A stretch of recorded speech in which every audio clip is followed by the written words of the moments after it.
कर सकती है या कोई भी बॉडी फील्ड ऑब्जर्व कर सकती है? क्रिएट मतलब जैसे मैंने एक चार्ज रख दिया यहाँ प्लस क्यू, तो ऐसा हो सकता है ये चार्ज यहाँ के आसपास क्या क्रिएट कर दे? एक फील्ड क्रिएट कर दे। फील्ड मतलब ऐसे समझो, जैसे मैंने एक बॉडी ली, मैंने इसको लिया, खुद नहीं ले लिया, इसको ले लिया, और इसके ऊपर चार्जेस लगा दिए, सजा दिया, फेविकॉल से चार्जेस चिपका दिए और सेंटर में खड़ा कर दिया। अब तुम बोलोगे क्या ही अंतर आया? कुछ अंतर नहीं आया, पहले भी वो सेंटर में खड़ा कर दो और चार्जेस लगाने के बाद क्या अंतर है? अंतर आया दिखेगा नहीं, आंखों से नहीं दिखेगा, लेकिन यहाँ जरूर दिखेगा। एक दूसरा इसके ऊपर लगा दिया चार्ज, इसको लेके आओ, पॉजिटिव चार्ज इसके ऊपर लगा दिया, इसके ऊपर भी पॉजिटिव चार्ज सजा दिया, ये दोनों क्या कर जाएंगे? दूर दूर भागे। तो क्या हुआ, मैं इसको हटा दिया, ले गया, इसको हटा के पीछे क्लास में ले गया, इसको सेंटर पे खड़ा किया है, इसके ऊपर पूरे चार्जेस सजा दिए, तो चार्जेस की वजह से फील्ड लाइंस निकली हैं बाहर, चारों तरफ लाइंस निकल रही हैं बाहर, ना दिखने वाली लाइंस हैं। जैसे ही मैं इसको लेके आया, लाइंस ने इसको क्या कर दिया? धक्का मार दिया। तो इस ये चार्ज नहीं होगा तो धक्का नहीं पड़ेगा इस पे। पक्का समझ में आ रहा है? मतलब मैं ये कहना चाह रहा हूँ कि हर चार्ज बॉडी क्या कर रही है? अपने अंदर से फील्ड्स निकाल रही है या फिर फील्ड को ऑब्जर्व भी कर रही है। मतलब अगर यहाँ इस रूम में फील्ड है, इलेक्ट्रिक फील्ड है, तो उसको ऑब्जर्व करने के लिए, पता लगाने के लिए भी हमको क्या चाहिए? एक चार्ज चाहिए। और फील्ड बना भी कैसे होगा? किसी ना किसी चार्ज से ही बना होगा। तो वही है डेफिनेशन कि चार्ज क्रिएट करने के, मतलब फील्ड क्रिएट करने के लिए भी चार्ज चाहिए और फील्ड को ऑब्जर्व करने के लिए भी क्या चाहिए? चार्ज। मतलब फील्ड के बारे में अगर मुझे इंफॉर्मेशन चाहिए तो वो हमें कैसे पता चलेगी? चार्ज से। पक्का डेफिनेशन समझ में आई? चार्ज की बेसिक डेफिनेशन बहुत ज्यादा काम की नहीं है हमारे, अभी हम बेसिक से एकदम चल रहे हैं, एक छोटी छोटी चीज चार्ज। लेकिन अब देखो, अगर चार्ज रेस्ट पे है, दो कंडीशन आएंगी हमारे पास। चार्ज अगर रेस्ट पे है, जैसे मैंने एक चार्ज ले लिया, बाइक को रूम के बीच में सजा दिया चार्ज रख के, तो चार्ज के चारों तरफ क्या निकलेंगी? और वो फील्ड कौन सी होंगी? Electric field. अभी सिर्फ चीजों पर ध्यान देना है, धीरे धीरे चीजें रिलेट हो जाएंगी। लेकिन अगर चार्ज मूविंग होगा, अगर चार्ज मूविंग होगा मतलब मूव कर रहा होगा कांस्टेंट स्पीड से, कांस्टेंट स्पीड से यानी 10 मीटर पर सेकंड से चार्ज मूव कर रहा है, तो क्या इलेक्ट्रिक फील्ड आएगा? हाँ, इलेक्ट्रिक फील्ड तो आएगा ही आएगा, लेकिन इसके साथ एक एक्स्ट्रा फील्ड भी आएगा, उसको हम क्या बोलेंगे? Magnetic field. ध्यान दें, चार्ज रेस्ट पे होगा तो सिर्फ उसके अंदर से कैसी फील्ड निकलेंगी? इलेक्ट्रिक फील्ड निकलेंगी। और चार्ज अगर मूविंग होगा कांस्टेंट स्पीड से तो उसके अंदर से इलेक्ट्रिक फील्ड भी निकलेंगी, मैग्नेटिक। अभी हमें इसकी चर्चा नहीं करनी है मैग्नेटिक फील्ड की, इसका अगले टॉपिक में डिस्कशन होगा। अभी सिर्फ हमें किस चीज की चर्चा करनी है? Electric field. यानी इस पूरे चैप्टर में चार्ज रेस्ट पे ही होगा, लगभग 95% केसेस ऐसे होंगे जहां पे चार्ज क्या होगा? रेस्ट पे ही होगा। लेकिन अगर चार्ज मूविंग होगा, अगर किसी क्वेश्चन में ऐसा दे दिया चार्ज मूव कर रहा है इस स्पीड से, तो सीधे ये मत सोचना कि मैग्नेटिक फील्ड भी आएगा।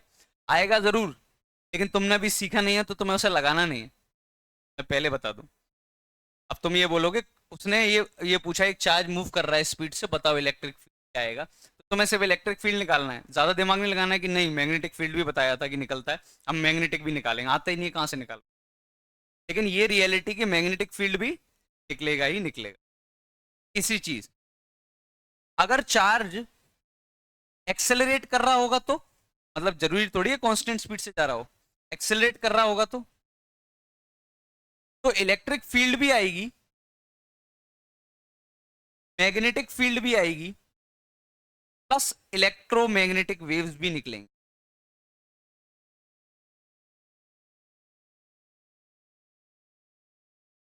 चार्ज अगर कांस्टेंट स्पीड से नहीं जा रहा होगा, चार्ज अगर एक्सेलरेट कर रहा होगा मतलब उसकी स्पीड बदल रही होगी, तो इलेक्ट्रिक फील्ड तो आएगी आएगी, मैग्नेटिक फील्ड भी आएगी, साथ में क्या आएंगी? Electromagnetic waves. इलेक्ट्रोमैग्नेटिक वेव्स वो वेव्स हैं जिसमें इलेक्ट्रिक फील्ड भी होता है और मैग्नेटिक फील्ड भी इकट्ठा होता है। यार हमें इससे ज्यादा डेप्थ में कोई लेना देना नहीं है, बस स्टेटमेंट अगर कभी बन जाए मेंस में, अगर कभी स्टेटमेंट बन जाए मेंस में कि एक चार्ज है जो कांस्टेंट स्पीड से जा रहा है, बताओ क्या क्या प्रोड्यूस करेगा? इलेक्ट्रिक फील्ड प्रोड्यूस करेगा और मैग्नेटिक फील्ड भी प्रोड्यूस करेगा। क्या कोई इलेक्ट्रोमैग्नेटिक वेव्स प्रोड्यूस करेगा? अगर चार्ज एक्सेलरेट कर रहा है मतलब स्पीड चेंज हो रही है, तो क्या क्या प्रोड्यूस करेगा? एक इलेक्ट्रिक फील्ड प्रोड्यूस करेगा, मैग्नेटिक फील्ड प्रोड्यूस करेगा, एक इलेक्ट्रोमैग्नेटिक वेव्स प्रोड्यूस। ये अभी कुछ भी अपने मेंस या उसके पॉइंट ऑफ व्यू से इंपॉर्टेंट नहीं है, सिर्फ थ्योरी है जो स्कूल में भी काम आने वाली है, और कभी गलती से स्टेटमेंट आ गया मेंस में तो हमारे लिए 95% चांसेस ऐसे ही हैं कि चार्ज क्या होगा हमारा टेस्ट पे होगा, लेकिन कर रहा हो तो भी हम उसको क्या है, इलेक्ट्रिक फील्ड वाला है। इस पूरे चैप्टर में हम सिर्फ इलेक्ट्रिक फील्ड पढ़ेंगे, मैग्नेटिक फील्ड का कोई लेना देना नहीं, सिर्फ इलेक्ट्रिक फील्ड पढ़ेंगे। सबने चार्ज की डेफिनेशन लिख ली? ये 3 पॉइंट्स और लिख लेना।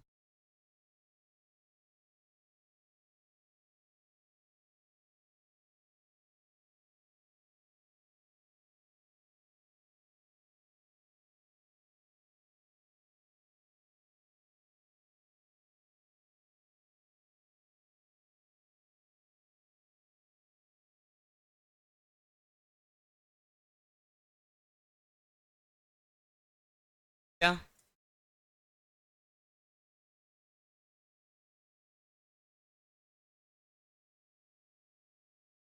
अब जरा ध्यान देना, अब जो चीज आ रही है वो काफी बार, बहुत सिंपल है बट काफी बार पूछी गई। प्रॉपर्टीज ऑफ चार्ज, प्रॉपर्टीज के बारे में चर्चा करेंगे अपन करके, सारी प्रॉपर्टीज को पहले लिखे नहीं, पहले सुने, लिखने का टाइम मैं दे दूंगा। अब हम बात कर रहे हैं प्रॉपर्टीज ऑफ चार्ज, एक एक प्रॉपर्टी समझेंगे फिर मैं।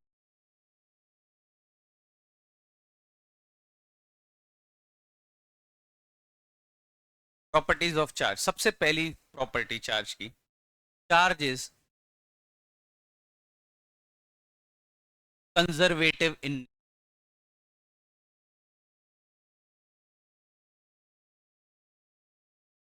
It means it can neither be created nor destroyed। मतलब कहने का मतलब क्या है, चार्ज इज कंजर्वेटिव का मतलब ये है charge can neither be created और डिस्ट्रॉयड, मतलब तुम चार्ज बना नहीं सकते। मैं बता रहा हूँ कैसे। अब तुम बोलोगे फिर ये पॉजिटिव चार्ज वगैरह बनते कैसे हैं? फॉर एग्जाम्पल ऐसे समझो, मैं ये कहना चाह रहा हूँ, तो ये यूनिवर्स की बात कर रहा हूँ मैं, किसी एक पर्टिकुलर बॉडी की बात नहीं कर रहा हूँ। जैसे रब करने से चार्ज अगर प्रोड्यूस होता है, सपोज तुमने दो चीज़ों को रब किया और एक चार्ज प्रोड्यूस हो गया कि एक बॉडी पॉजिटिव चार्ज हो गई, एक बॉडी नेगेटिव चार्ज हो गई।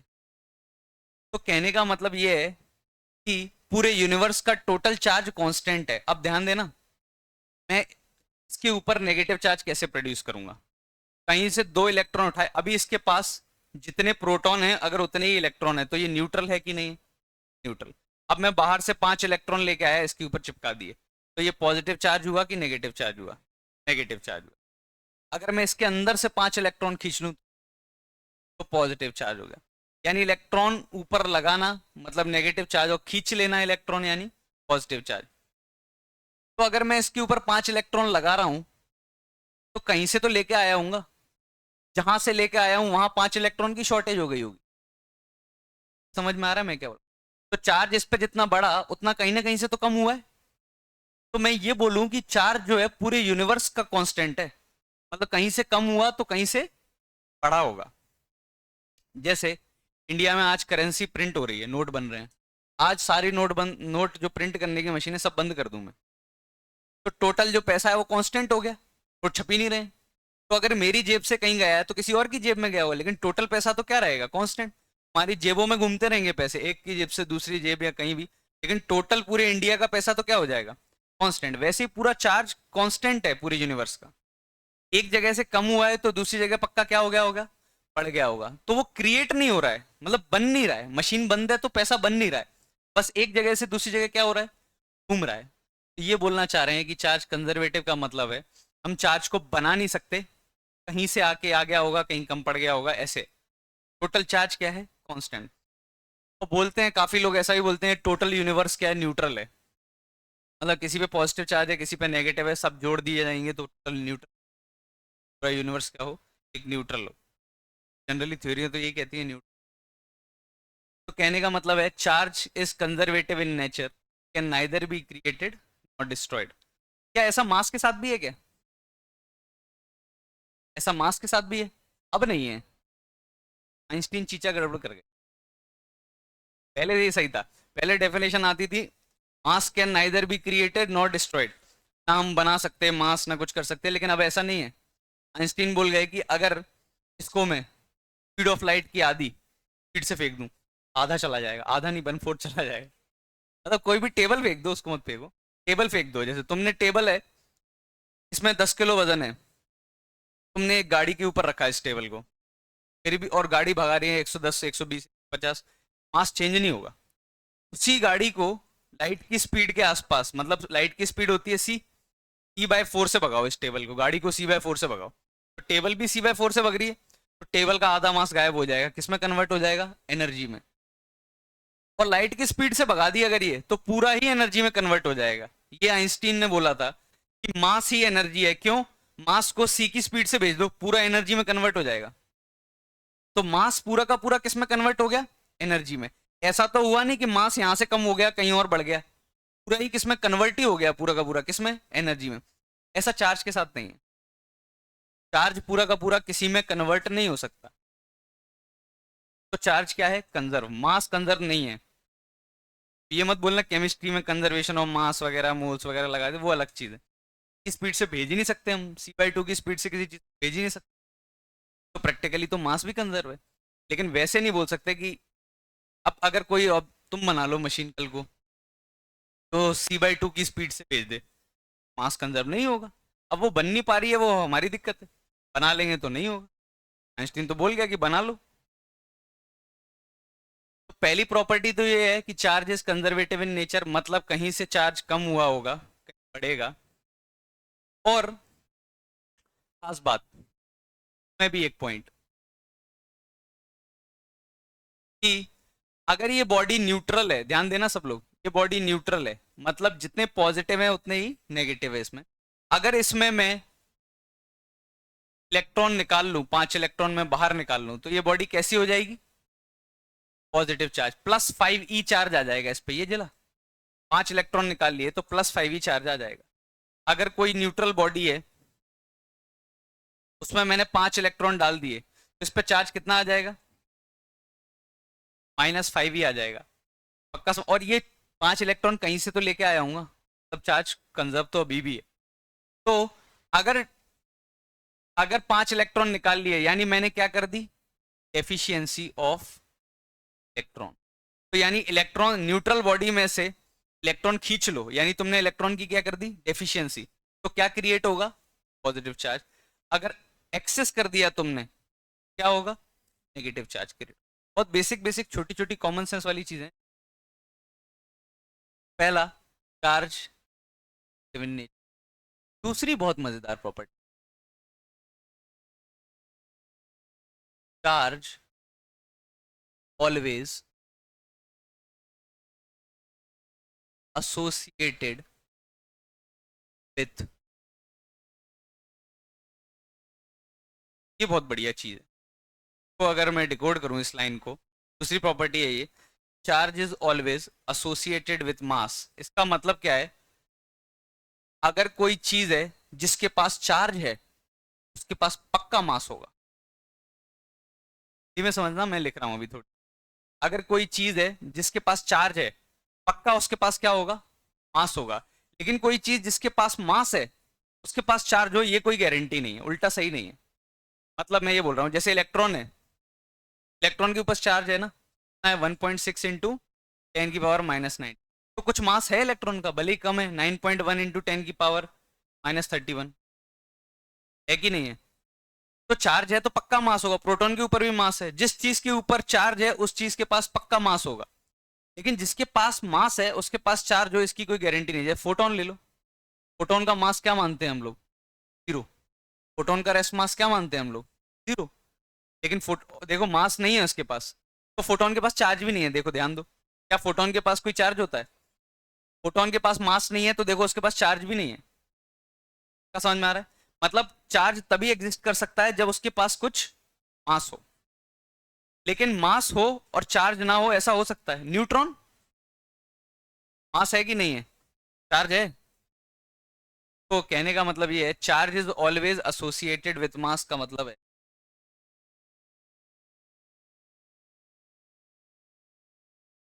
For a body being charged mass here, but converse is not true.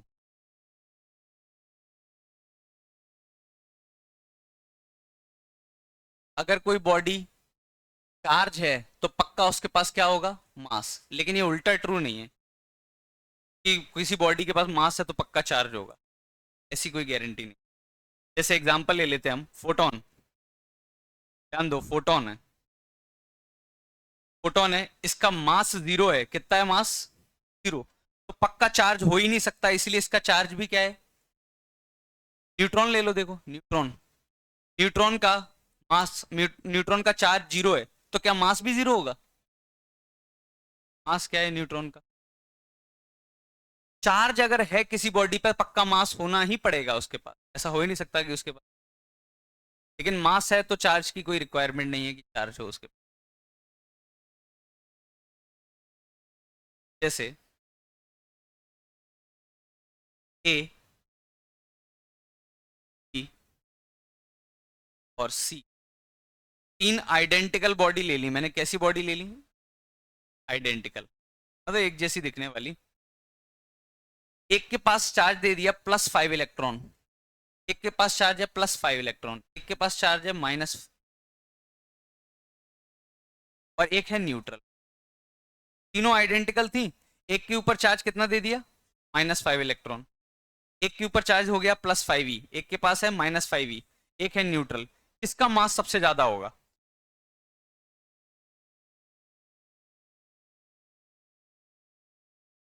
मतलब पहले तीनों न्यूट्रॉन, तीनों न्यूट्रल थी, एक जैसी दिखने वाली तीन बॉडीज।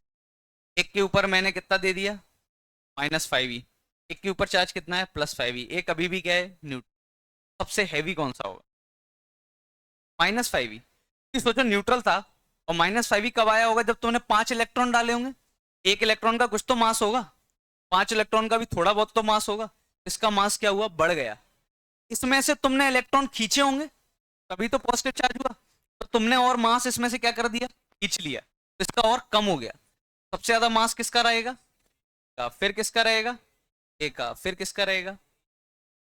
थोड़ा थोड़ा आइडिया लग रहा है एग्जाम्पल से कैसे? चार्ज है तो पक्का मास होना ही पड़ेगा, क्योंकि अब बहुत लॉजिकल बात है, तुम इसको चार्ज दे रहे हो तो इसके ऊपर इलेक्ट्रॉन दे रहे हो, इलेक्ट्रॉन का कुछ मास है तो इसका मास बढ़ेगा ही बढ़ेगा डेफिनेटली।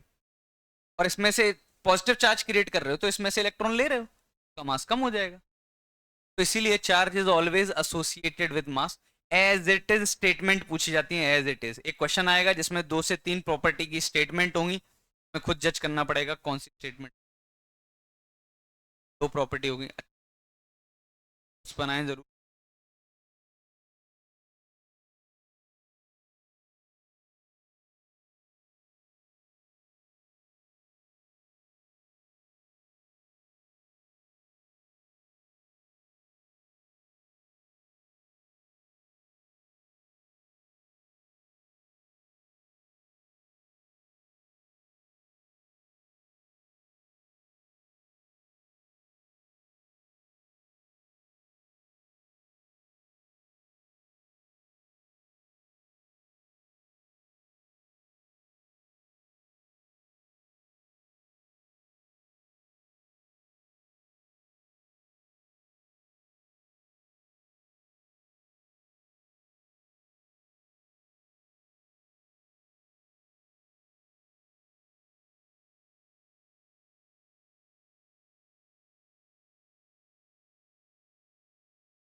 मतलब मैं जिस जिस चीज पे ज्यादा इलेक्ट्रॉन डालता जाऊंगा वो बहुत हैवी होती जाएगी वो चीज।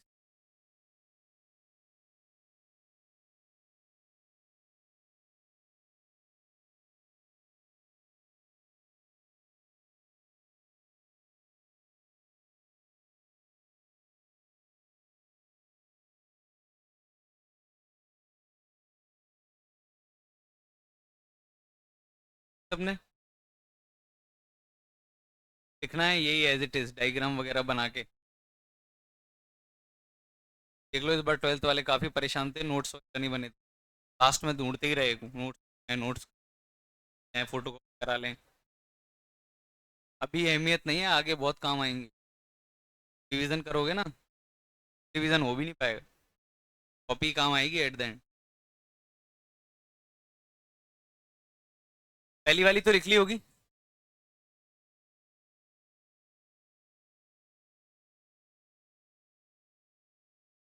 तो ये प्रॉपर्टी तो कॉमन सेंस थी पहली वाली, चार्ज इज कंजर्वेटिव आ गया। Total charge, charge is conservative बोल दो, या टोटल चार्ज यूनिवर्स का कांस्टेंट है ऐसा बोल दो। कहीं से चार्ज कम हुआ होगा तो कहीं बढ़ गया होगा, का मतलब। तीसरी प्रॉपर्टी, चार्ज इज क्वांटाइज्ड, मतलब Q equal to plus minus N E, where ऐसा लिखा जाता है, ध्यान दो, where N is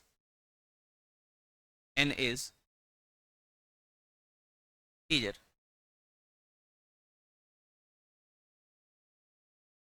charge is quantized, quantized का मतलब क्या है, और ये क्या लिखा है Q equal to plus minus N, का मतलब ये है किसी पे भी, जैसे मैं ये बोलूं कि ऊपर चार्ज है, तो या तो एक इलेक्ट्रॉन होगा, दो इलेक्ट्रॉन होगा चार्ज, तीन इलेक्ट्रॉन होगा, पांच इलेक्ट्रॉन होगा, 10 इलेक्ट्रॉन होगा, 12 होगा, टीगर मल्टीपल में होगा, डेढ़ इलेक्ट्रॉन होगा, डेढ़, सवा, पौना, ये नहीं चलेगा।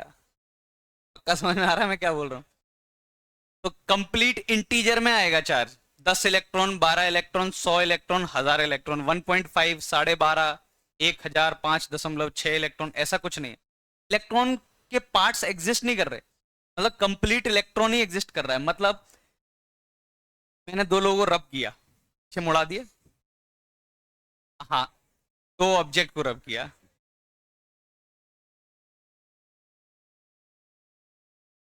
ये दो ऑब्जेक्ट्स हैं, मैंने ये दो ऑब्जेक्ट रब किए, तो क्या होगा, रबिंग की वजह से ऐसा हो सकता है कि इस पे इलेक्ट्रॉन आ गए हों, इसमें से 5 इलेक्ट्रॉन लूज होके इसमें 5 इलेक्ट्रॉन आ गए हों, तो एक नेगेटिव चार्ज हो जाएगा जिस पे 5 इलेक्ट्रॉन आ गए, और एक पॉजिटिव चार्ज हो जाएगा जिस पे 5 इलेक्ट्रॉन कम हो गए।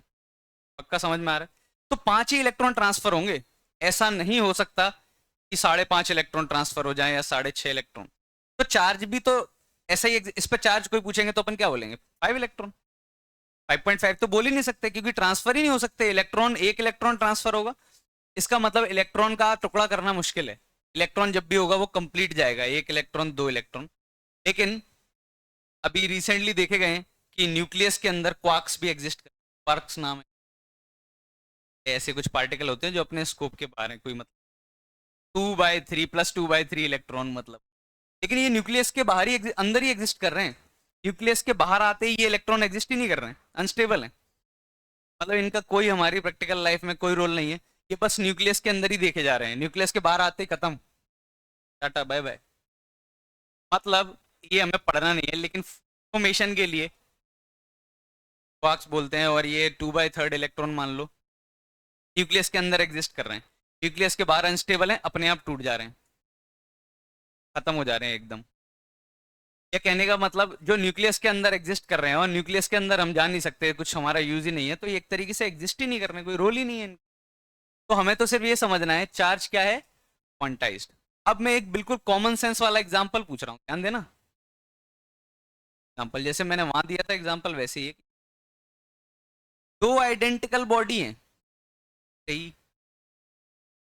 और मैंने, दोनों आइडेंटिकल हैं, कैसी हैं, आइडेंटिकल, एक जैसी दिखने वाली बॉडी है, और मैंने इसको चार्ज दे दिया,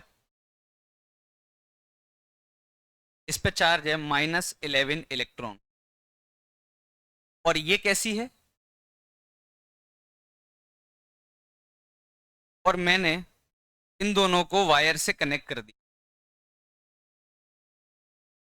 मुझे बताओ होगा क्या, पहले तो प्रोसेस समझ। दोनों चीजों को एक के पास चार्ज है, इसके पास क्या है, चार्ज, तो ये तो अनचार्ज है, इसके पास 11 इलेक्ट्रॉन है, नेगेटिव चार्ज हुई कि ये पॉजिटिव चार्ज हुई, नेगेटिव चार्ज, 11 इलेक्ट्रॉन है। तो चार्ज कैसे फ्लो करेगा कि नहीं करेगा,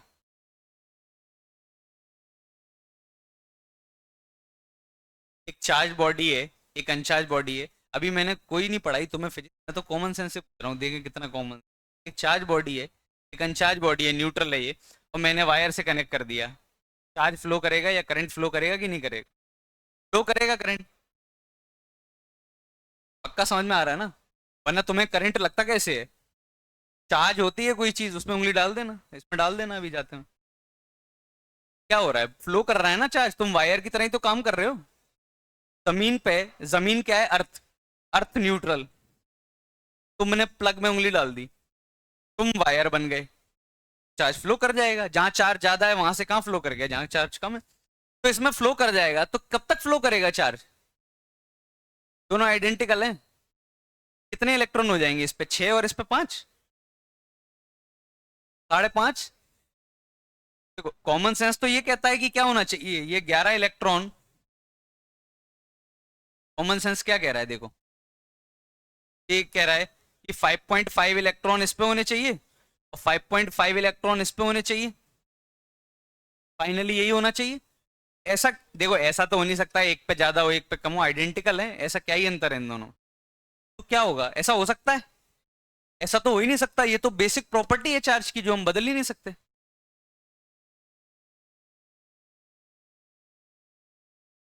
क्या होगा?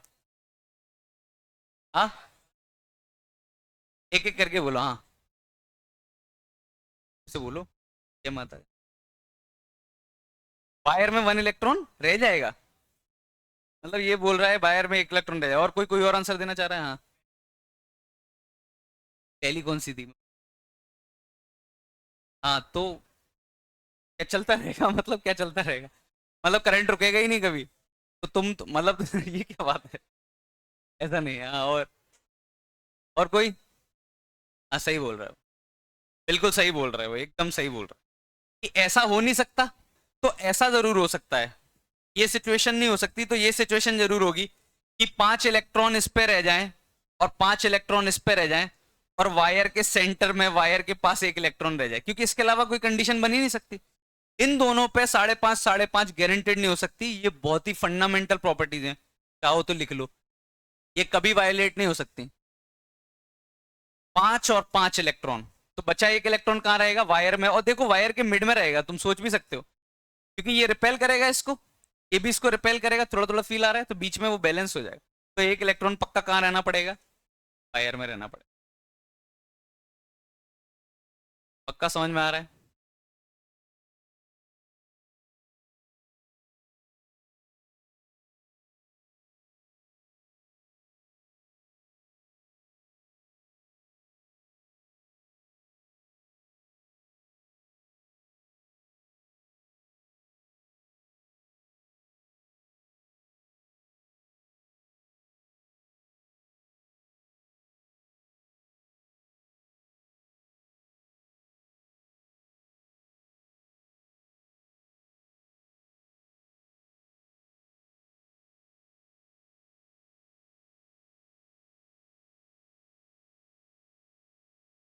ये चीजें सबने ऑब्जर्व की होंगी कि सर्दियों में कंबल में सोते हैं, इधर हो जाते हैं उधर हो जाते हैं, कंबल अच्छी तरीके से बॉडी में, तो अपने यहाँ चार्ज इकट्ठे हो जाते हैं अपनी बॉडी में, फिर करंट नहीं लगता। करंट लगता, चार्जेस इकट्ठे हो गए, चाहे charge body, uncharged body, touch कर दिया तो हो गया। यही तो होता है। और फिर करंट थोड़ी देर लगता है, फिर क्यों नहीं लगता? एक बार बैलेंस हो गया चार्ज, फिर नहीं लगेगा, क्योंकि ये ऐसा थोड़ी है ये चलता रहेगा जैसे ही। और ये प्रोसेस पता है कितनी देर में होगी? विद इन माइक्रो सेकंड, पता भी नहीं चलेगा, फटाक से हो जाएगी ये प्रोसेस, पता भी नहीं लगेगा। थोड़ी, तभी तो थोड़ी सेकंड के लिए करंट लगता है, और लगता ही रहता करंट तो।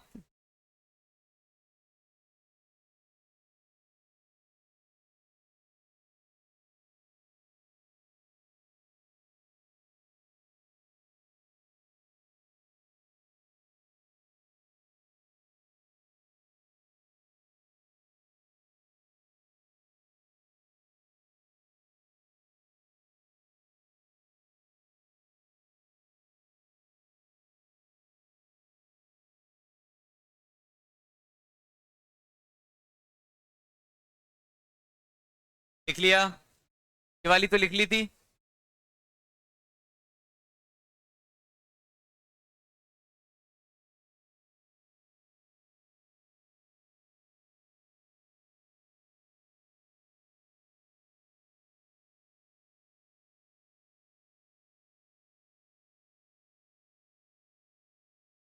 थर्ड। अब फोर्थ प्रॉपर्टी, चलो 5 प्रॉपर्टीज हैं। Fourth property,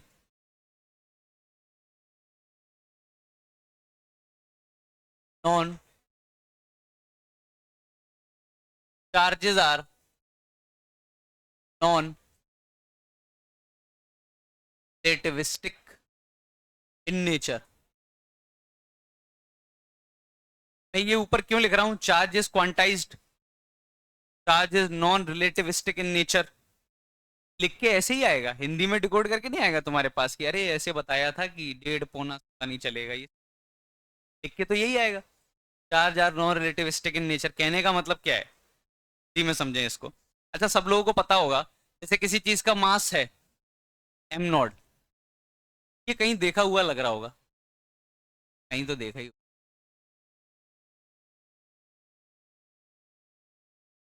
M equal to M naught under root के अंदर 1 minus P square by C square. ये क्या है मैं बताता हूँ।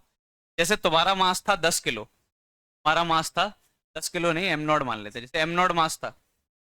अब तुमको मैंने c/2 की स्पीड से भेज दिया, लाइट की स्पीड के आसपास, मतलब c स्पीड होती है लाइट की, मैंने c/2 से भेजा, तो तुम्हारा मास पता है कितना हो जाएगा, M naught under root 1 minus, वाला फॉर्मूला लगाओ। p की वैल्यू क्या रखें, c/2, तो कितना हो जाएगा, C square by 4, C square cut करो तो 1 माइनस 1/4 कितना हो गया, 4 ऊपर जाएगा 2 बन जाएगा, 2 एम नॉट बाय √3। क्या हुआ, बढ़ गया या कम हो गया, बढ़ गया ये मास, ध्यान दे रहे हो मैं क्या बोल रहा हूँ। अच्छा, अब देखो और देखो, मास और चेंज होता जाएगा, सी से भेजो इन्फिनिटी हो जाएगा। मतलब मैं ये बोल रहा हूँ मास, तुमको तो सिर्फ ये समझना है, क्या मास कांस्टेंट है, नहीं, मास चेंज है, वेरिएबल है, स्पीड पे डिपेंड कर रहा है मास, कि तुम कितनी स्पीड से जा रहे हो। लेकिन ये बात है कि जो हम प्रैक्टिकल लाइफ में जो स्पीड अचीव कर पाते हैं, ज्यादा से ज्यादा कितनी स्पीड से चले जाओगे, 300 किलोमीटर पर आवर, ज्यादा से ज्यादा 400, 500, 600, ये भी बहुत कम स्पीड है लाइट की स्पीड के कंपैरिजन में। देखो इसको मीटर पर सेकंड में कन्वर्ट करोगे बहुत कम आएगी, लाइट की स्पीड के कंपैरिजन में ये भी बहुत कम स्पीड है, इसीलिए हमारा मास चेंज नहीं होता। वरना अगर हम लाइट की स्पीड से जा पाए, ऐसी ट्रेन बन गई कि हम लाइट के आसपास, जैसे लाइट की स्पीड c है और ट्रेन की स्पीड c/4, c/8, c/10 भी हुई, तो तुम देखो बैठे बैठे मोटे हो जाओगे, मास बढ़ जाएगा ना तुम्हारा। मास कहाँ से आया, देखो बढ़ गया ना, देखो फॉर्मूले में, ये आइंस्टीन देखे गया है, मेरा कोई नहीं है, मैं क्या करूंगा उसमें, देखे गया वो बता रहा है, देखो मास चेंज हो रहा है, खत्म भी हो सकता है, चेंज भी हो सकता है। अब ये देखो, तो मैं ये बोल रहा हूँ, ये नेचर ऑब्जर्व हुआ तुमको कि मास चेंज हो रहा है, लाइट हम किस स्पीड से जा रहे हैं इस बात पे डिपेंड करेगा, अगर स्पीड अच्छी खासी है तो। लेकिन ऐसा चार्ज के साथ नहीं है, चार्ज क्यू नॉट है, क्यू नॉट मतलब सपोज 5 इलेक्ट्रॉन है तुम्हारे ऊपर, तुमको स्पीड से भेजूंगा तब भी तुम्हारे पास चार्ज कितना ही रहेगा। मतलब मैं ये समझा रहा हूँ, किसी बॉडी पे चार्ज क्यू नॉट है या फिर 10 इलेक्ट्रॉन चार्ज है उसके पास, तो उसको कितनी भी स्पीड से भेजो, लाइट की स्पीड से भी भेज दो, किसी भी स्पीड से भेजो, चार्ज नहीं बदलेगा, चार्ज उतना ही रहेगा। पक्का समझ में आ रहा है, मतलब मास स्पीड पे डिपेंड कर रहा है। ये रिलेटिविस्टिक मतलब क्या है, वो आइंस्टीन रिलेटिविटी वाली थ्योरी नहीं देके गया था, और तुमने काइनेमेटिक्स में लगाया भी होगा, एक को रोक देते हो दूसरे को स्पीड दे देते हो, रिलेटिव, ये वही रिलेटिव की बात कर रहा है कि इस फ्रेम पे भी डिपेंड करेगा। फ्रेम मतलब जिस मूव कर रही है कोई चीज वो फ्रेम हो गई। जैसे मैं ये बोल रहा हूँ, मास एम नॉट था, लाइट के आसपास की स्पीड से गए c/2, c/4 से, तो मास बदल गया, ये छोड़ो बढ़ गया घट गया, बदल गया कि नहीं बदला, चार्ज कभी नहीं बदलने वाला चाहे किसी। तो इसीलिए क्या बोल रहे हैं, charge are non relativistic in nature, charge का कोई लेना देना नहीं, तुम किस फ्रेम में हो क्या हो। मतलब ऐसा भी नहीं हो सकता कि एक बॉडी है, जैसे तुम रुके हुए थे, मैं रुका हुआ हूँ, टेस्ट दिख रहा है, अब मैं ट्रेन में जा रहा हूँ 100 की स्पीड से, तो तुम मुझे पीछे जाते हुए देखोगे 100 की स्पीड। तो फ्रेम पे डिपेंड कर रहा है ना कि मैं कहाँ बैठा हूँ। ऐसा नहीं है तुम्हारे पास 5 इलेक्ट्रॉन थे, तो मैं चलने लगूंगा तो तुम पे 10 इलेक्ट्रॉन हो जाएंगे, तो हमेशा ही कितने रहेंगे, 5 ही इलेक्ट्रॉन। पक्का समझ में आ रहा है मैं क्या बोल रहा हूँ। कभी कभी ये लाइन दिख जाए तो ये मत समझना क्या है, ये पता नहीं कहाँ से आ गई, और ये भूलने के चांसेस हैं, मैं बताता हूँ क्यों। ये चैप्टर इतना बड़ा है कि जब तक एंड तक पहुंचोगे तब तक ये भूल जाओगे ये क्या लिखा हुआ था, इसलिए बोल रहा हूँ लिख लो।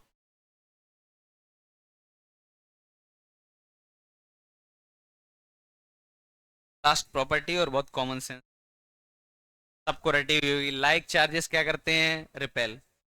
लाइक चार्जेस क्या करते हैं? अट्रैक्ट। अब ये गलत है प्रॉपर्टी,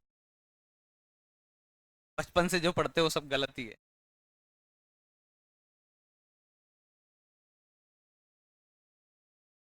तुम क्या पढ़ रहे हो? साल के क्या? अच्छा, लिख रहे हो क्या? कॉपी ऐसे रखे हुए हो?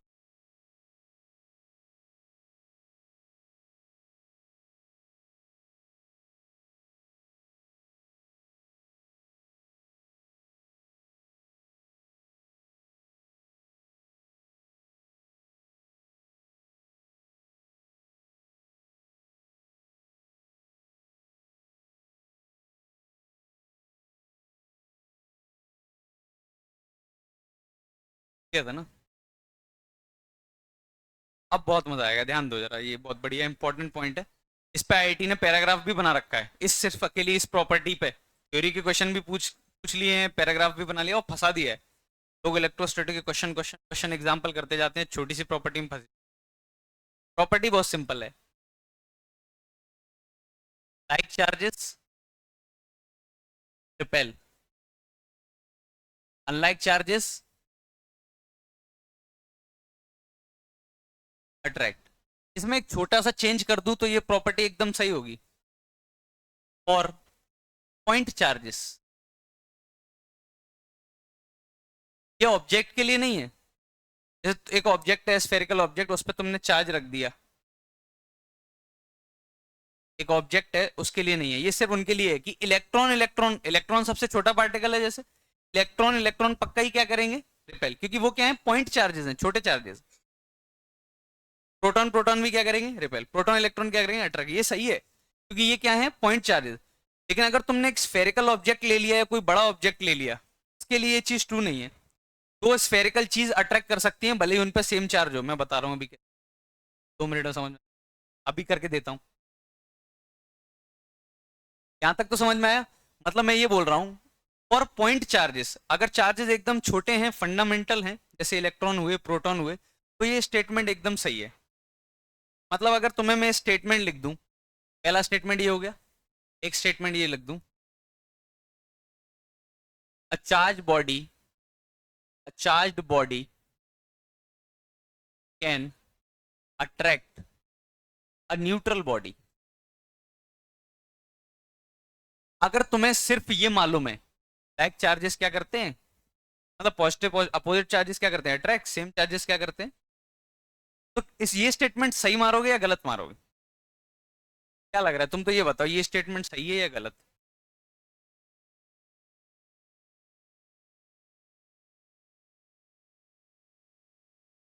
एक चार्ज बॉडी है, क्या है? एक चार्ज बॉडी, मतलब जिसके ऊपर चार्ज है। एक न्यूट्रल बॉडी है, चार्ज वाली इसको अट्रैक्ट कर लेगी। है क्या? हमारा कॉमन सेंस क्या कहता है? बात तो कॉमन। अरे इतना दिमाग मत लगाना, पूछा है तो करती हो, ऐसे नहीं। क्या लगता है, करनी चाहिए नहीं करनी चाहिए?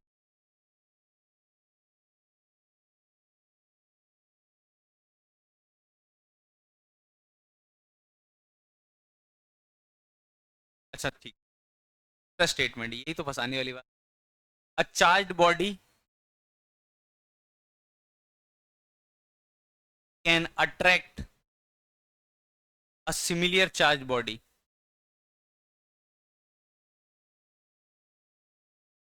मतलब एक पॉजिटिव चार्ज है, बॉडी है, एक बॉडी है जिसके ऊपर पॉजिटिव चार्ज है या फिर नेगेटिव चार्ज है, दूसरी बॉडी है उसके ऊपर भी नेगेटिव चार्ज है, और वो उसको खींच ले।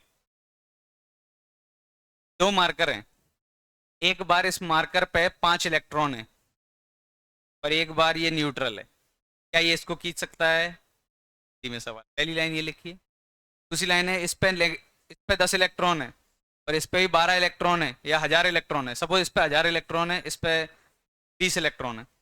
ये क्या करने चाहिए वैसे? रिपेल। क्या ये इसको खींच सकता है?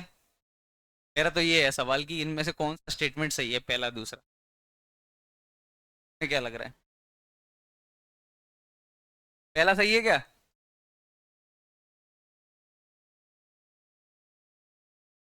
देखो मैं प्रूफ अच्छा मुझे एक बात बताओ, दो पॉजिटिव चार्ज है, मैंने दो इलेक्ट्रॉन लिए, बताओ ये दो इलेक्ट्रॉन पास में लिए, ये क्या करेंगे? रिपेल। अगर ये इलेक्ट्रॉन दूर रखूंगा तो ज्यादा रिपेल करेंगे, कम रिपेल करेंगे? और दूर रखूंगा तो कम, और कम। यानी डिस्टेंस बढ़ाता जाऊंगा तो फोर्स क्या होती जाएगी? कम होती जाएगी। इतना तो कॉमन सेंस। बहुत बढ़िया। अब देखो, तुमने एक न्यूट्रल बॉडी ली। न्यूट्रल बॉडी का मतलब क्या है? में जितने प्लस होंगे, सपोज मैंने कितने प्लस लिए? कितने हो गए ये? 6। उतने ही माइनस। 4 हो गए, 5 हो गए, 6। ये जला। जितने पॉजिटिव लिए उतने ही क्या लिए? नेगेटिव। ये न्यूट्रल है कि नहीं है? न्यूट्रल है। प्लस उतने ही माइनस। अगर इलेक्ट्रॉन एक्स्ट्रा होते, माइनस एक्स्ट्रा होते तो नेगेटिव चार्ज होता, प्लस एक्स्ट्रा होते तो पॉजिटिव चार्ज होता। ये न्यूट्रल बॉडी है। कैसी बॉडी है? न्यूट्रल। अब मैं क्या कर रहा हूँ, ध्यान देना। एक चार्ज लेके आया बड़ा सा, पॉजिटिव चार्ज बड़ा सा। एक बॉडी लेके आया जिसपे 10-12 इलेक्ट्रॉन या जितने भी इलेक्ट्रॉन, पॉजिटिव चार्ज बॉडी लेके आया। इलेक्ट्रॉन नहीं ला रहा हूं मैं, क्या ला रहा हूँ? पॉजिटिव चार्ज बॉडी लेके आया। पॉजिटिव चार्ज लेके आया। अब बताओ, अब क्या होता है जैसे ही, क्या ये प्लस फिक्स होते हैं या मूव कर सकते हैं? प्लस क्या है? न्यूक्लियस होता है एटम। एटम न्यूक्लियस थोड़ी मूव कर सकता है। न्यूक्लियस क्या है? फिक्स। लेकिन इलेक्ट्रॉन्स क्या होते हैं? कंडक्टर मान लो, सपोज कंडक्टर है। कंडक्टर में इलेक्ट्रॉन्स कैसे हैं? मूव कर सकते हैं, मोबाइल होते हैं, अच्छे खासे मूवमेंट कर सकते हैं। तो जैसे ही ये प्लस चार्ज पास में आएगा, ये प्लस को क्या बोलेगा? प्लस प्लस को क्या बोलेगा? जाओ भाई, धक्का देगा। और माइनस को क्या बोलेगा? मेरी तरफ आओ। लेकिन प्लस बोलेंगे हम तो फिक्स हैं, हम तो मूव नहीं कर सकते। लेकिन माइनस बोलेंगे हम तो मोबाइल हैं, हम तो इसमें मूव। तो माइनस माइनस क्या हो जाएंगे? माइनस इधर शिफ्ट हो जाएंगे, माइनस अट्रैक्ट हो जाएंगे। माइनस का मूवमेंट किस तरफ हो जाएगा? इस तरफ हो जाएगा। पक्का समझ में आ रहा है मैं क्या बोल रहा हूँ? इस तरह मैं पूरा बना देता हूँ, ध्यान देना। माइनस माइनस माइनस माइनस दे, 4 5 हो गए ना। अब ये चार्ज रखा, इस चार्ज ने, ये चार्ज था, ये चार्ज प्लस में जितना फोर्स लगा रहा था उतना ही माइनस में लगा रहा था सब। जैसे ही ये माइनस को अपनी तरफ खींचेगा, जैसे ही माइनस माइनस माइनस माइनस इधर आ जाएंगे और प्लस जहां थे वहीं रहेंगे। तो अब प्लस और माइनस के बीच की डिस्टेंस कम हो गई या बढ़ गई? इस चार्ज और माइनस के बीच की डिस्टेंस कम हो गई।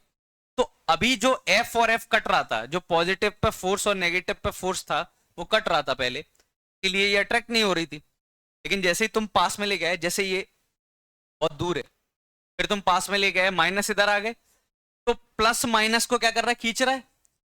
तो ये फोर्स डिस्टेंस कम होने की वजह से अट्रैक्शन वाला फोर्स क्या हो गया? पावरफुल हो गया। तो ये प्लस चार्ज बॉडी ने इस न्यूट्रल बॉडी को खींच लिया।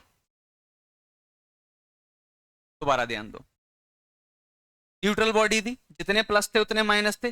जैसे ही इसको मैं इसके पास लेके आया, इसने क्या किया? इलेक्ट्रॉन्स को अपनी तरफ खींचा। इलेक्ट्रॉन इस तरफ आ गए, प्लस वहीं रहे। तो इलेक्ट्रॉन्स और इस चार्ज के बीच की डिस्टेंस क्या हो गई? कम हो गई। तो फोर्स ऑफ अट्रैक्शन है एक, और प्रोटॉन्स के पास क्या है? प्लस प्लस के बीच में क्या है? Force of repulsion. तो अट्रैक्शन यहां पे किससे बड़ा हो गया? रिपल्शन से। तो ये बॉडी अट्रैक्ट हो जाएगी। इसका मतलब ये हुआ क्या ओवरऑल? हमको चार्ज अरेंज होते हुए दिख थोड़ी रहे आंखों से। हुआ क्या? हमने तो ये ऑब्जर्व किया, एक न्यूट्रल बॉडी थी, प्लस वाले चार्ज लेके आया और उसने उसको खींच लिया। ये अट्रैक्शन क्या है? रिपल्शन से बाहर। तो ये स्टेटमेंट एकदम सही तो हो गया। एक चार्ज बॉडी ने एक न्यूट्रल बॉडी को अट्रैक्ट कर लिया। तो ये स्टेटमेंट क्या है? एकदम सही है। Charge body can attract a similar charge body. ये और डेंजर है, ये और इम्पॉसिबल सा लगता है कि एक प्लस चार्ज को कैसे खींच। ध्यान दें, ना थोड़ा कंफ्यूजिंग है, ध्यान देना। जैसे मैंने क्या किया, फिर से इस बार मैं एक काम करता हूँ। 1 2 4 5 6 7 8, 8 पॉजिटिव है, 6 नेगेटिव है। 8 पॉजिटिव है और 6 नेगेटिव है, तो इस पे चार्ज कितना है? +2। +2 ही चार्ज है इस पे, कोई दिक्कत तो नहीं। 8 वो हैं और 6 वो हैं, तो +2 ही चार्ज है। अब मैं सपोज एक चार्ज लेके आया, कोई ऐसा चार्ज लेके आया, एक प्लेट लेके आया जिस पे खूब सारा पॉजिटिव चार्ज था, 1000 +1000 ही। मतलब बहुत सारा चार्ज है, 1000 इलेक्ट्रॉन प्लस 1000 इलेक्ट्रॉन का चार्ज है, मतलब पॉजिटिव चार्ज है पूरा।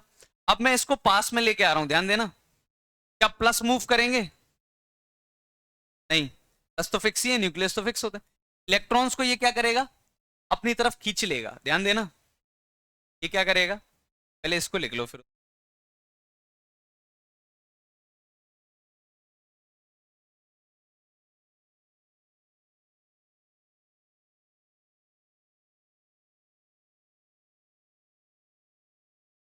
ध्यान दो, इधर ध्यान दो, चलो। ये प्लस लेके आया मैं, इसने क्या किया, माइनस को अपनी तरफ खींचा, और प्लस वहीं रहे। लेकिन तुम्हारे दिमाग में ये आएगा, एक बात बताओ, कि प्लस प्लस को धक्का दे रहे हैं, प्लस ज्यादा है, माइनस कम है। माइनस कितने, 6। तो अट्रैक्शन कम था पहले, पल्सन ज्यादा था। अब अगर इलेक्ट्रॉन पास में आ गए तो अट्रैक्शन ज्यादा हो जाएगा, कभी ना कभी तो अट्रैक्शन ज्यादा हो जाएगा, क्योंकि 1000 इलेक्ट्रॉन है। अब suppose 1 lakh electron, 1 lakh proton कर दूं इस पे, तो मतलब 1 लाख चार्ज कर दूं इस पे, तो और ज्यादा अट्रैक्शन हो जाएगा। तो क्या पता अट्रैक्शन इस रिपल्शन से जीत जाए, और जीतने के चांसेस हैं, क्योंकि इन दोनों के बीच में डिस्टेंस क्या है,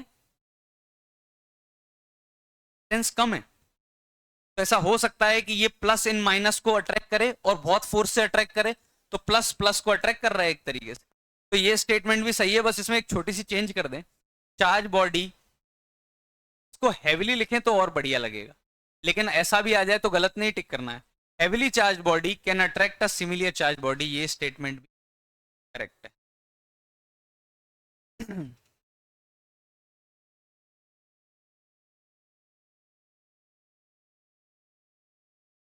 तो बिल्कुल ऐसा हो जाता है, और ये प्रैक्टिकल है, तुमने देखा होगा। घर पे जाना, कंगा लेना, बालों में घिसना कंगा, छोटे छोटे पेपर के पीसी, ये सब स्कूल में किया होगा, छोटे छोटे पेपर के पीसीस करना, टेबल पर रखना, कंगा लेना, ऐसे घिसना। कंगा घिसा तुमने तो कंगा चार्ज हो गया, कंगा चार्ज हो गया, और पेपर क्या है, न्यूट्रल। तो कंगे ने पेपर को खींच कैसे लिया? क्योंकि एक चार्ज बॉडी एक न्यूट्रल बॉडी को क्या कर रही है। देख लिया तुमने? तुम लिखते कब हो यार, दोनों हाथ ऊपर रहते कैसे लिखते हो?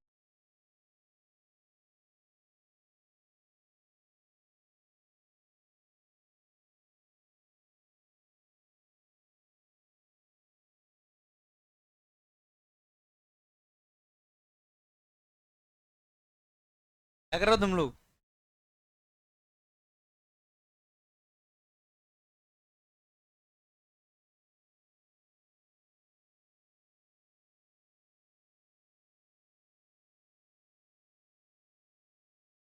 5 प्रॉपर्टीज हैं, कभी भी इन 5 प्रॉपर्टीज में।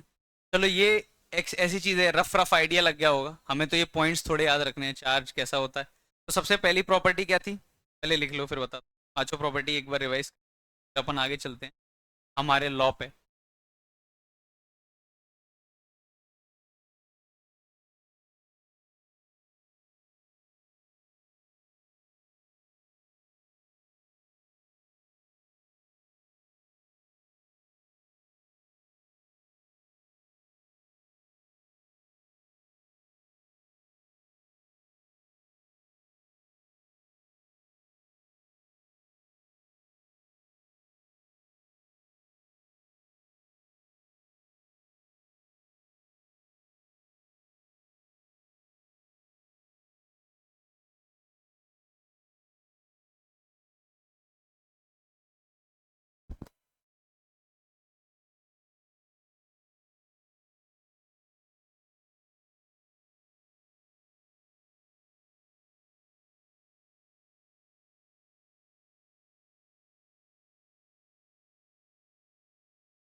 बता दूं?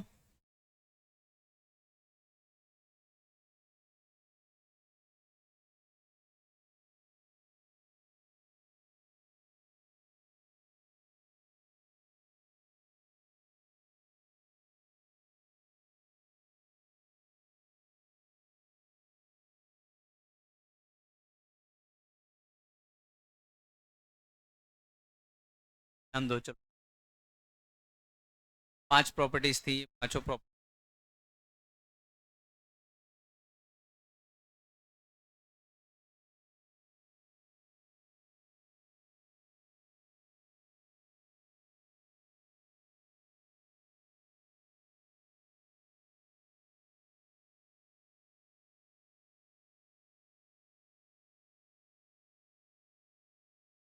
अरे शांत हो जाओ।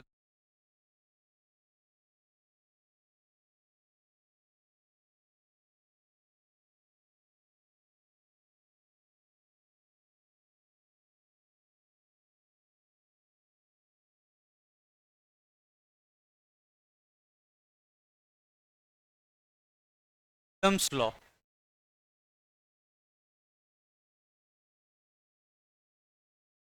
ध्यान दो ये क्या है।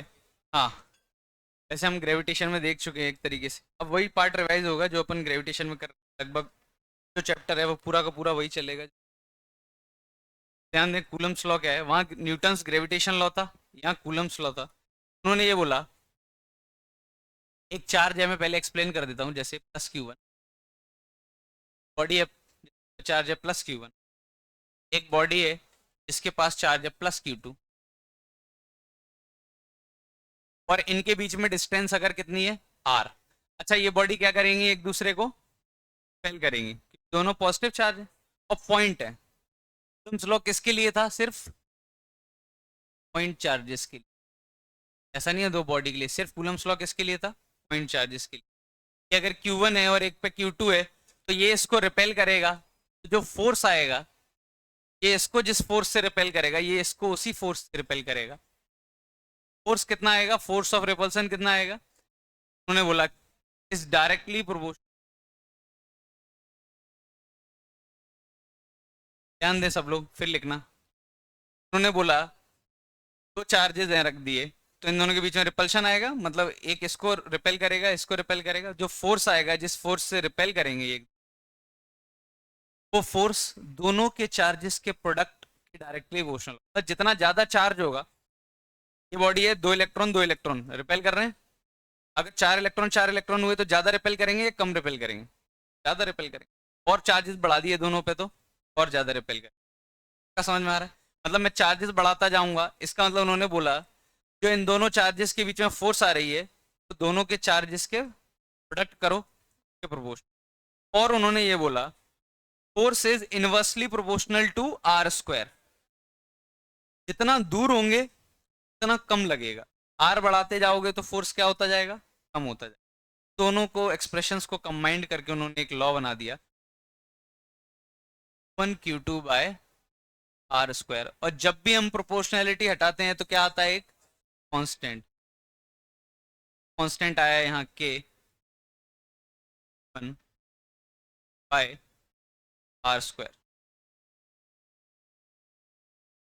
के Q1 Q2/r²। के की वैल्यू है यहाँ पर, के कांस्टेंट है, उसकी वैल्यू है कूलम्स कांस्टेंट, इसकी वैल्यू है 1/4 पाई एप्सिलॉन। के की वैल्यू कितनी आई, यानी अगर इसको और अच्छे से लिखना चाहूँ तो ऐसे लिख सकते, 1/पाई एप्सिलॉन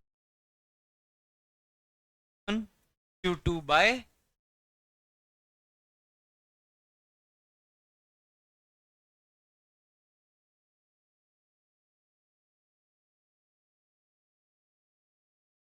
ये बोला है।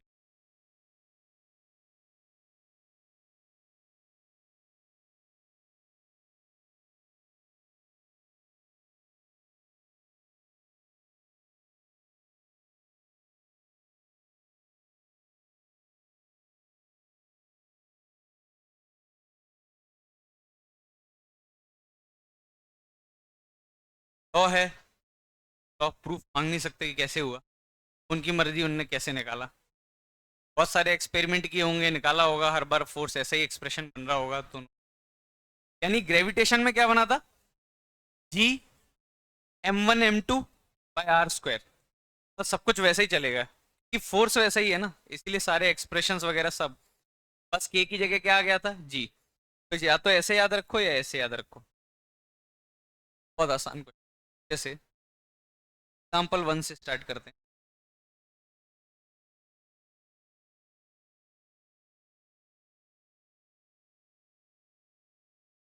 एग्जाम्पल 1 से स्टार्ट करते हैं।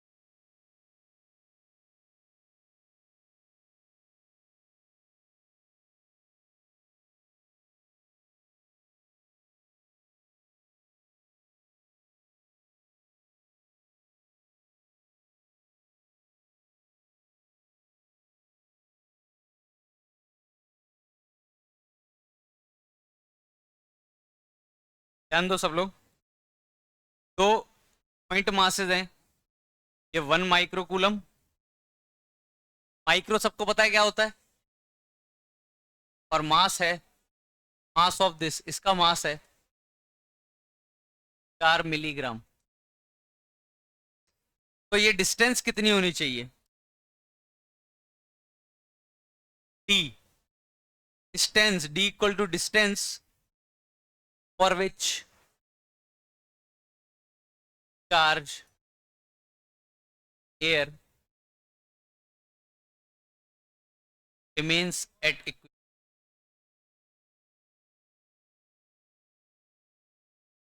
शांत हो जाओ, ध्यान दो, शांत हो जाओ एकदम। एक चार्ज है +1 माइक्रोकूलम, एक और है +1 माइक्रोकूलम, दोनों रिपेल करेंगे, का मास दिया है 4 मिलीग्राम। तो ये डिस्टेंस कितनी होनी चाहिए कि ये गिरे ना, ग्रेविटी नॉन जीरो, कितनी डिस्टेंस होनी चाहिए कि ये गिरे ना। एक चीज और यहाँ ध्यान दो, के की वैल्यू कितनी आती है जब हम निकालते हैं, 9 × 10⁻⁴।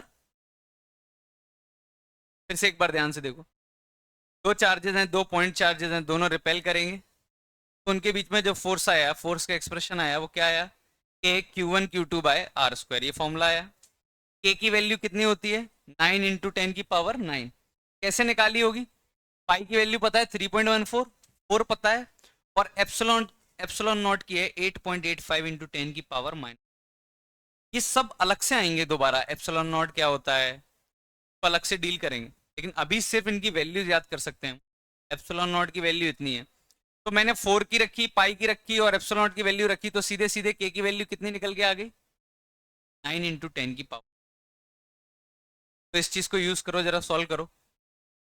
ये हवा में ही रहेगा, क्यों रहेगा हवा में, चलो आंसर, इतना डिस्टेंस होना चाहिए।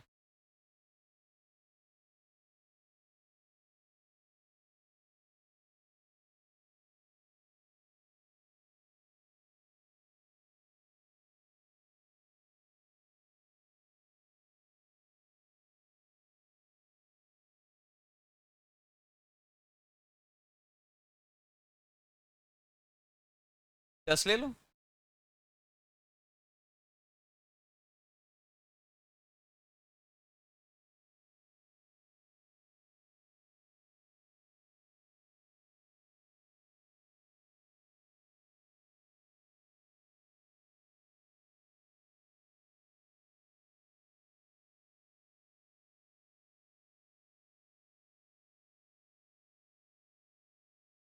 बाई 2, बाई 2 √10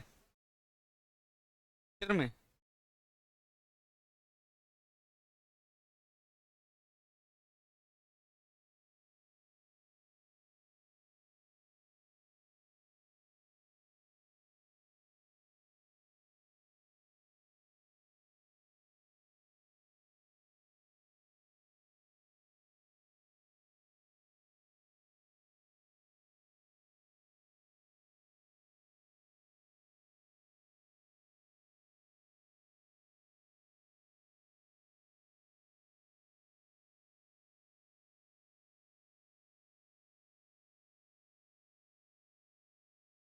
ये हटा दूं इधर वाला,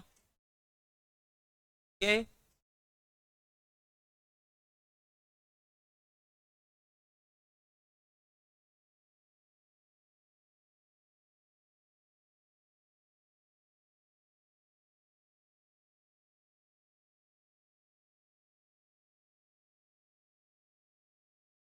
और ध्यान से देखें कूलम को, अभी मैं बेसिक बता रहा हूँ कूलम। ये प्लस चार्ज है और ये भी क्या है, प्लस चार्ज, ये एक दूसरे को क्या कर रहे होंगे, रिपेल। पॉइंट चार्जेस हैं तो कूलम्स लॉ हम लगा सकते हैं। कूलम्स लॉ किसके लिए लगता है, सिर्फ पॉइंट चार्जेस। अच्छा एक बात बताओ, इसने इसको रिपेल किया हुआ, धक्का दिया होगा, अब ये जमीन तोड़ के अंदर तो घुस नहीं सकता, ये तो यहीं रहेगा। इसने इसको धक्का दिया होगा, तभी ऐसा हो सकता है कि इसके mg और जो फोर्स लग रहा है पल्सन वाला, वो बैलेंस हो जाए, तो ये हवा में ही रहेगा। अगर जो रिपल्शन वाला फोर्स लग रहा है और mg बराबर हो जाए तो ये हवा में रहेगा। तो मुझे क्या सॉल्व करना है, of repulsion equal to mg तो पता है 4 मिलीग्राम, मतलब मिली मतलब 10⁻, g मतलब 10। रिपल्शन वाला फोर्स कैसे निकालेंगे? कूलम से। क्या होता है? के Q1 Q2 bye are square, यही होता है फॉर्मूला। के की वैल्यू कितनी है? 9 इंटू 10⁹ Q1 कितना है? 1 इंटू 10⁻⁻6, ये जिला। दूसरा Q2 कितना है? 1 इंटू 10 अपॉन नीचे डिस्टेंस का स्क्वायर। कितना डिस्टेंस सॉल्व करना है? 4 इंटू 10 ये -2 बन जाएगा। जरा ये देखें, 10⁻⁻6, 10⁻⁻6, 10⁻⁻12 टू 10⁻9, 9 इंटू 10⁻3, ये जला माइनस का, ठीक है। Upon D square equal to 4 into 10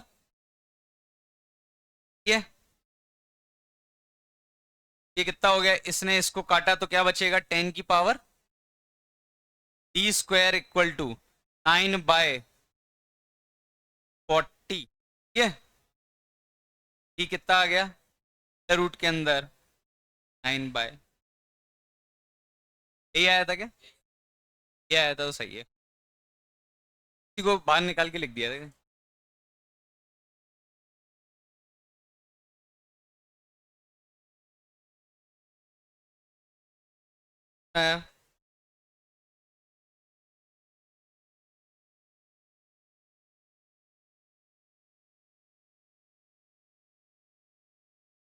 मास कितना दिया था? 4 मिलीग्राम। गड़बड़ है, गड़बड़ है। एक 10⁻³ भी तो आएगा। ये मिली हो गया, एक ग्राम को किलोग्राम में भी तो चेंज करेंगे। तो एक एक्स्ट्रा यहाँ पे कितना आएगा? 10⁻³ चेंज हो जाएगा फिर। क्या हो गया ये -3 बचा, -3 से -3 कट गया। 9/d² equal to -3 -4 into 10⁻⁻², 900/4 equal to D. क्या है? इसका अंडर रूट। 100 बाहर निकल के 10 बन जाएगा, ये 3 बन जाएगा, ये 2 बन जाएगा, 15 आ जाएगा। 15 मीटर।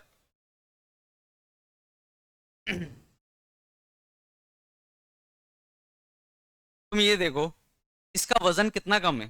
ये क्वेश्चन मैंने प्रैक्टिकल एक्सपीरियंस के लिए बताया था। इसका वजन कितना है? 4 मिलीग्राम। इतना कम वजन है। और फिर चार्ज देखो, चार्ज भी कितना, इतना कम वजन बैलेंस करना है मुझे, 4 मिलीग्राम वजन बैलेंस करना है मुझे, तो फोर्स कमी तो चाहिए। और देखो इतना कम फोर्स, ये 1 माइक्रो कूलम, ये भी 1 माइक्रो कूलम। अगर इसकी जगह 1 कूलम और 1 कूलम होता तो बहुत बड़ा फोर्स आता।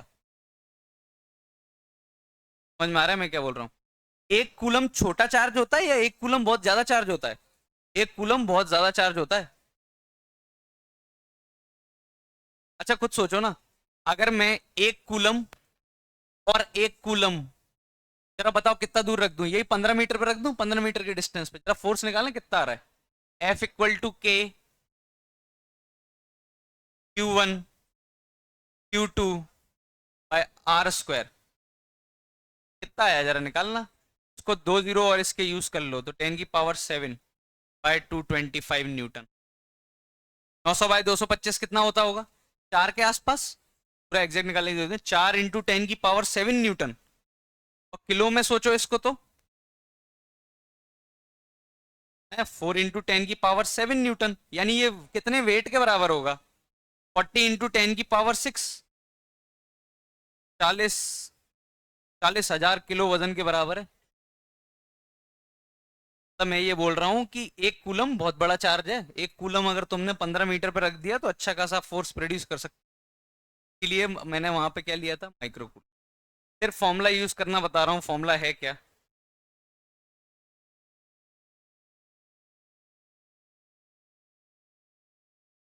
चलो अब कुछ अच्छे क्वेश्चन स्टार्ट करते हैं। टाइप के क्वेश्चंस बने हैं।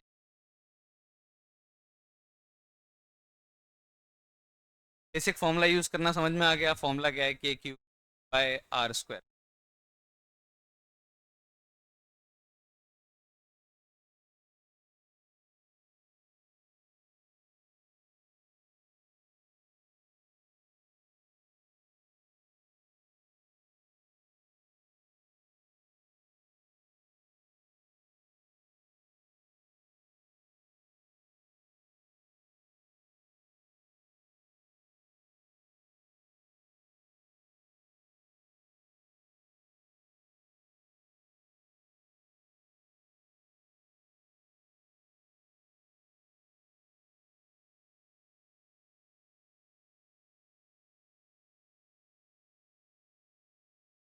चलो देखो,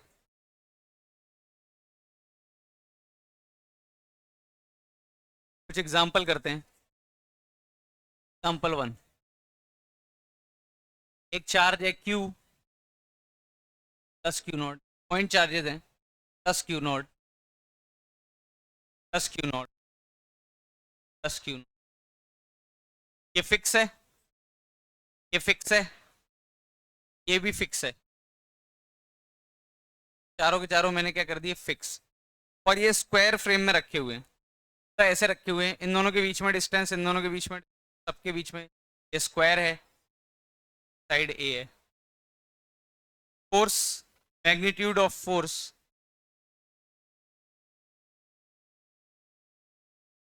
experienced by each charge, और ये x है, ये y है, और इसको मैं चार्ज वन बोल रहा हूं। F vector on charge one.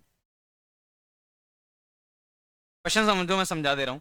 ये चार चार्जेस हैं, Q note Q note Q note identical, चारों कैसे रखे हैं, स्क्वायर में। हर एक के बीच में डिस्टेंस कितना है, a। तो ये बताना है इसमें कितना फोर्स लगा होगा इस वाले चार्ज पे, डायरेक्शन वेक्टर फॉर्म में लिखना है। इसको आई क्या बोल रहे हैं और इसको क्या बोल रहे हैं, टाइप से, जैसे gravitation.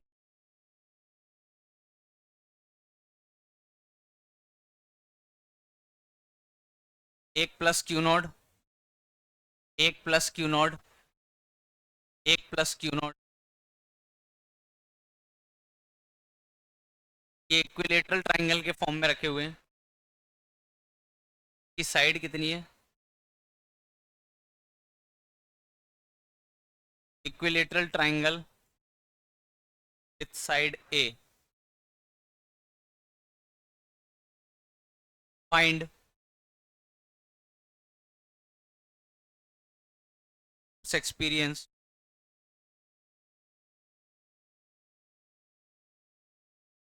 By charge one. Charge one किसको बोल रहा हूं मैं, इसको नंबरिंग दे रहा हूं। ये वन है, ये टू है,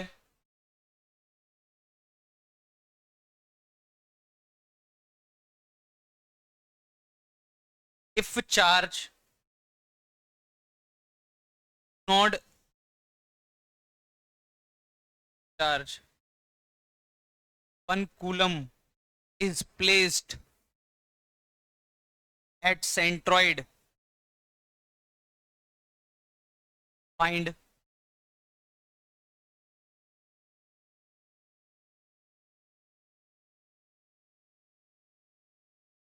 ध्यान दो, ये वाला क्वेश्चन क्या है, तीन चार्ज हैं, इसको चार्ज नंबर वन बोल रहा हूँ, टू, तीनों आइडेंटिकल हैं, Q note Q note Q, के बीच में डिस्टेंस ए है और इक्विलेटरल ट्राइंगल है। तो बताओ इस वाले चार्ज पे कितना फोर्स लगेगा, फिर से वेक्टर फॉर्म में लिखना है। ये x मतलब आई कैप, y मतलब जे कैप। अगर सेंट्रॉइड पे मैंने दूसरा क्वेश्चन किया, अगर सेंट्रॉइड पे 1 कूलम रख दिया तो कितना फोर्स आएगा वो निकालना है।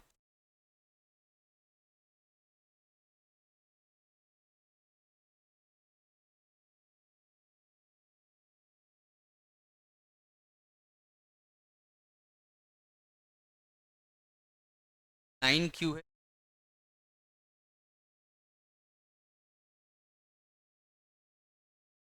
के बीच की distance,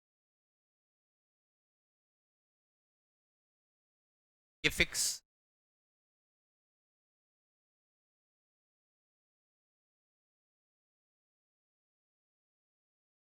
origin, find location at which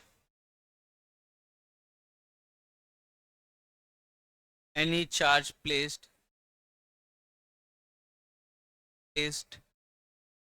will remain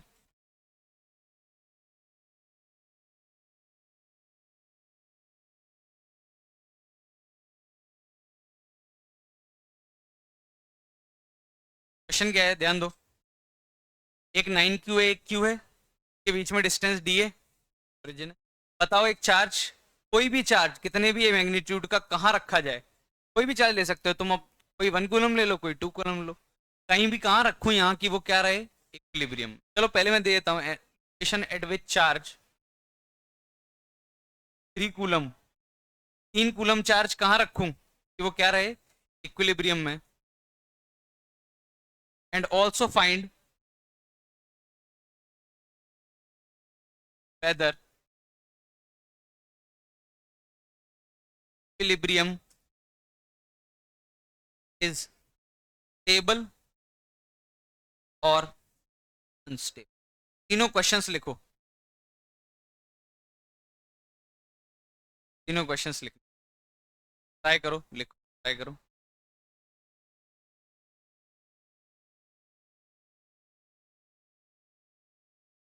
आज वो 5 प्रॉपर्टीज समझ में आना जरूरी।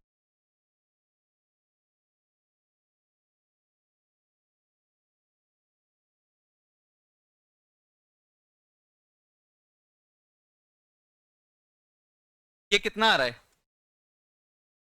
ए टू नॉड और ए के टर्म में आंसर आएगा।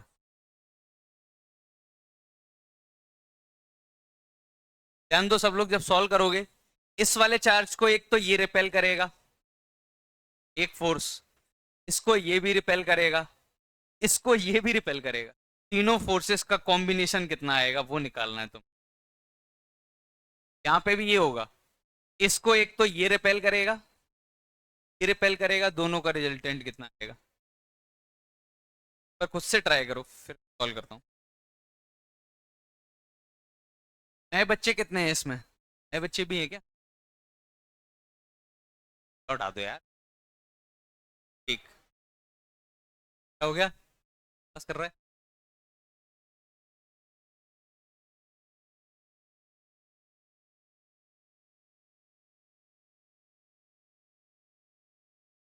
हाँ सुन लिया मैंने, ना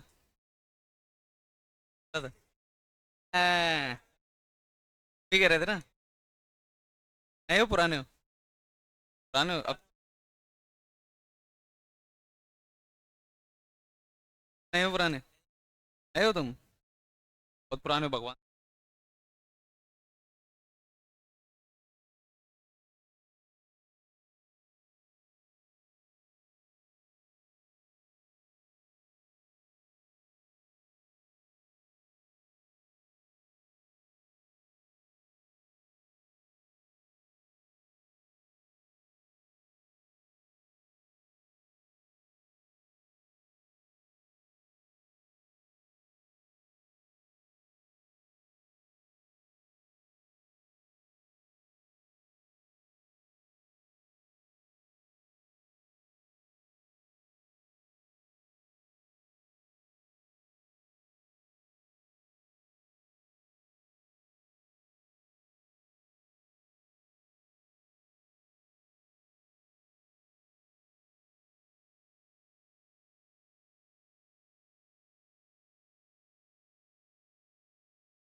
पहली बेंच वाले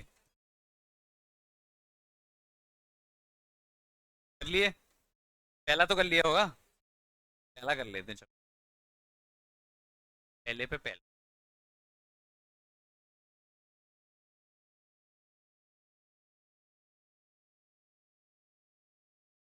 देखो, या तो देखो ऐसे करो, बिल्कुल कन्वेंशनल तरीके से करो। सबसे पहले इस चार्ज को किसने धक्का दिया होगा, इधर दिया होगा, ए नॉट, यानी क्यू नॉट का स्क्वायर बाय ए स्क्वायर, सही है। एक इसने धक्का दिया होगा, किधर दिया होगा, इधर दिया होगा, इतना, ए क्यू नॉट, नॉट यानी Q naught square by A square. यहां तक तो कोई दिक्कत नहीं किसी को। एक इसने इसको धक्का दिया होगा, और किस लाइन में दिया होगा, ऐसे ही देगा धक्का, ए क्यू नॉट यानी क्यू नॉट स्क्वायर, डिस्टेंस कितना लेंगे, A√2, A√2 का स्क्वायर करोगे तो कितना आएगा। और ये वेक्टर जो है ये पहले से ही कितने एंगल पे है, 45 ही होगा ये एंगल, और क्या ही हो सकता। टोटल फोर्स निकालना है। देखो, इन दोनों का रिजल्टेंट भी इसी डायरेक्शन में आएगा, बीच से पास होगा। एफ टोटल कितना आ जाएगा, एक तो पहले से ही उस डायरेक्शन में क्या मौजूद है, K Q naught upon Q naught square upon A square.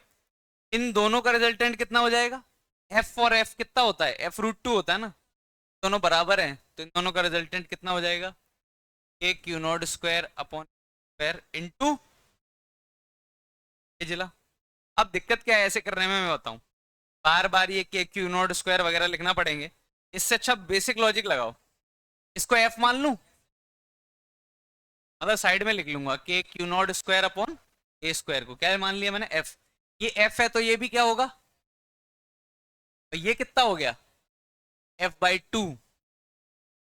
Directly answer कितना हो गया, F/2, तो पहले से ही उस डायरेक्शन में एफ और एफ का रिजल्टेंट कितना हो जाएगा, F√, तो एफ टोटल कितना आएगा,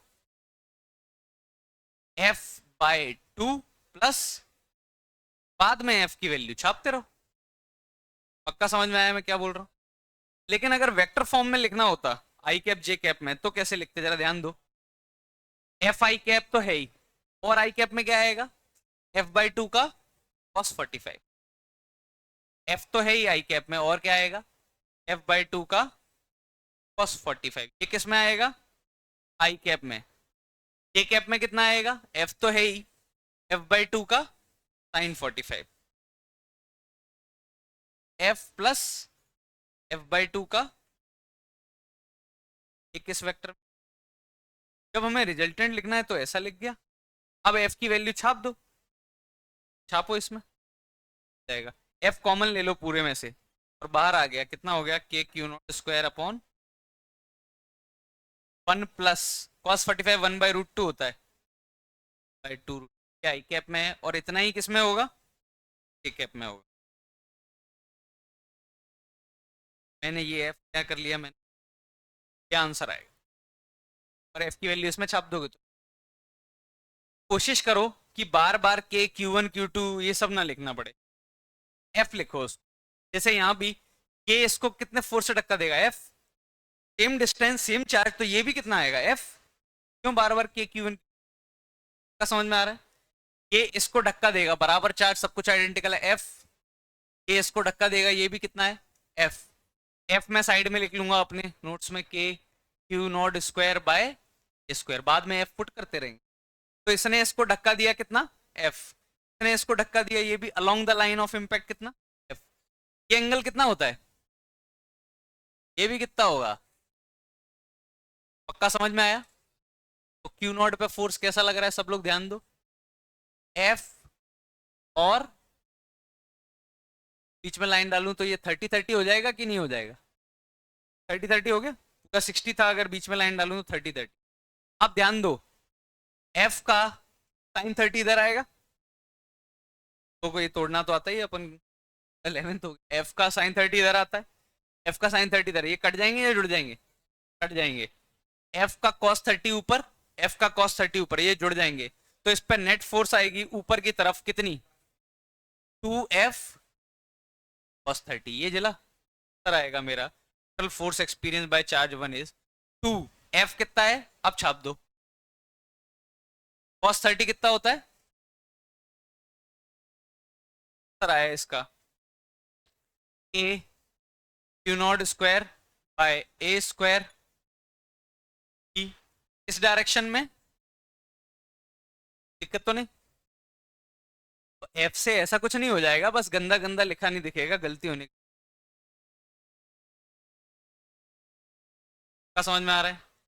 तीसरा वाला सब लोग जो हैं, आने वाले तो कर लेंगे, नए वाले अच्छे से रिवाइज करें, पहले कॉपी रिवाइज करें, फिर ये क्वेश्चन ट्राई करें।